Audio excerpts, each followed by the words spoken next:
acești pufuleți ai copilăriei mele. Da? Să vedem ce părere are Kate despre ei.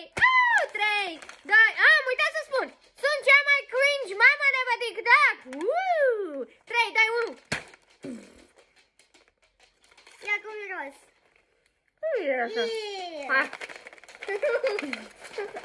Hai, Kate, că sunt dulci. Păi colorau și limba.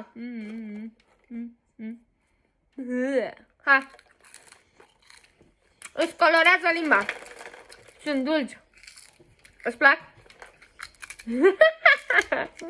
Îți plac? Aruncă scrii pe aici. Hai!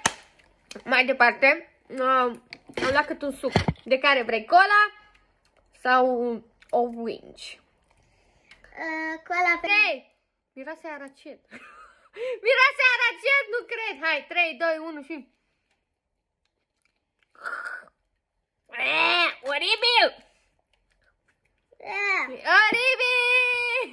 Deci nu ne-a plăcut. Nici astea, nici sucurile. Mi-a intrat în ochi. Mai departe, eu zic să testăm WC-ul! Ba da, hai.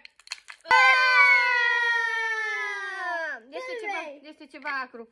Beau din WC-ul. Nu face cadeaua. Zici că e un praf magic. Da, eu vreau să mănânc așa. Hai să beau din WC-ul întâi. Ești pregătită? Da. Numeri? 3, 2, 1.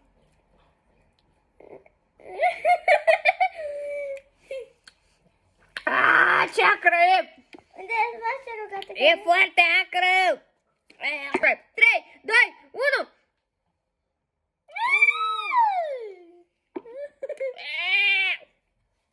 Hai să testăm și gumele! Mi-a făcut albastră! E foarte acră! WC-ul este super, iată!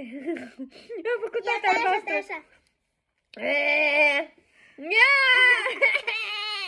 Mi-a făcut la WhatsApp! Are și tatuaje! Tatuaj cu leu!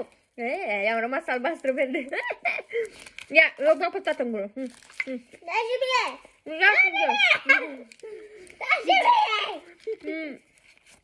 Deci, dați acolo un like și un subscribe.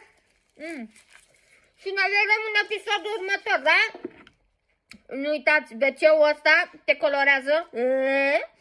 Și este super acru. Pa, pa, pa!